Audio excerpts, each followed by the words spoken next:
Monday night is the high-flying Tottenham, Yeah. unbeaten in the league, 26 points from 10 games. Yeah. This is a dream start to Tottenham fans. No one in the league saw it coming, team. After losing Harry Kane, Yeah. we were all wondering where the goals were going to come from. They didn't sign a number 9. Didn't. This has been a dream start for Tottenham. Beyond their wildest dreams, and even to the players, and I think to the coach. And the aura of winning is now starting to reflect in the players. They're starting to look confident. You can see, because in the last game they played, was it against Fulham? When Fulham got that one goal, you would look at the players being nervous, the ones who had been removed, Son and Maddison. That tells you that they now want to be winning.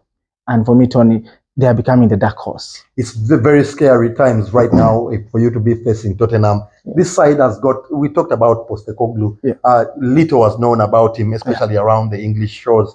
A lot of people were wondering where he even came from. But we know that he has a proven track record for winning. In his first season, he was in Celtic last season. His first season, won a treble. He was in China, won a title in his first season. In Australia, left as a winner in his first season. So might this be fourth time lucky for Ange Postecoglou? It could be, Tony. It could be, because I think when Maddison had when he was talking to the media, he said actually when he listened to Postecoglou while wooing him to join Tottenham, he said, no, this guy could be the right man to join. So there could be something we do not know. And you've said we didn't know him that much. So this Tottenham side, if they can keep this streak to December, they will become a challenger going to the end of the season. Very interesting. There's been a trick that they've done to put Heung-min Son up front in the number 9 position. We've talked about how good he has been over the seasons, maybe in Hurricane's shadow. Maybe now is the time for him to show how good he can be for his side. Maddison behind him has been brilliant, simply brilliant for this new team that he has just joined. At the back, a lot of the players that have come in have hit the ground running.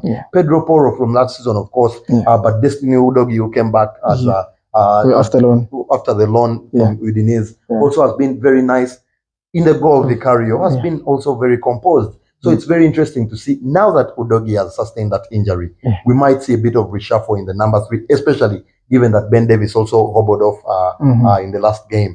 So we might see a makeshift defense there. Maybe we'll have to put in Emerson Royal there in the number 3. But it does not change the whole team. In the middle of the park, Bissouma and Pedro and Sa have been scintillating teams. They have dominated, I think, all the midfield. Almost every midfield. All the midfield teams they've met. And I wanted to compliment the defenders that you mentioned.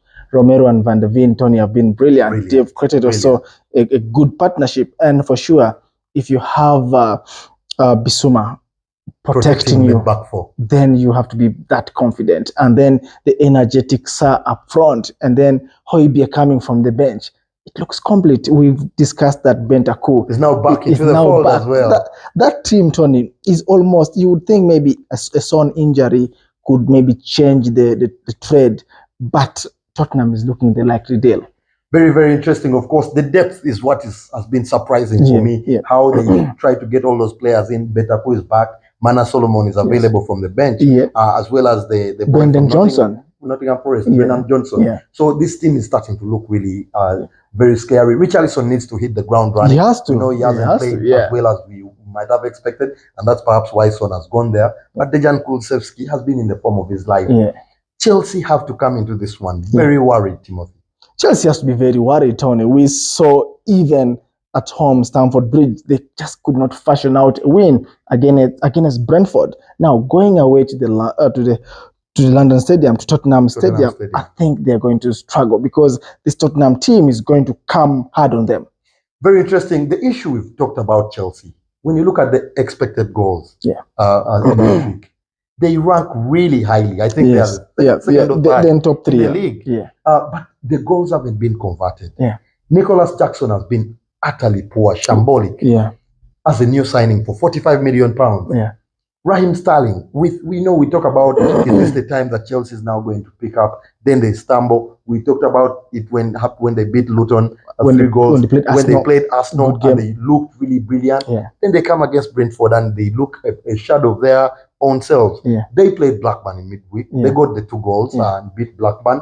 But it's a Blackburn team team that you don't expect to put up much Unknown, resistance against a team of Chelsea's riches at the bridge. At the bridge. Yeah.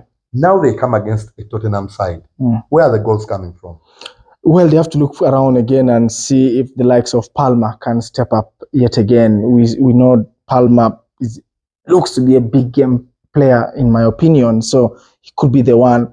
Broja has started playing well in the number 9 position, but of course, you look at the price tag of Nicholas Jackson. You think the outright number 9 until maybe Nkuku is back. So this Chelsea team has to be worried. And when you ask about the goals, I don't see the goals coming. The midfield, Enzo and Caicedo, we gave them high praise against Arsenal. Yeah. They were almost non-existent against Brentford. Yeah, because... What's happening there? Because against Arsenal, they were going to do a little of the defending, so you're going to see them, that they're defending, and Arsenal tries to play from the middle because of the Odegaards, the rise.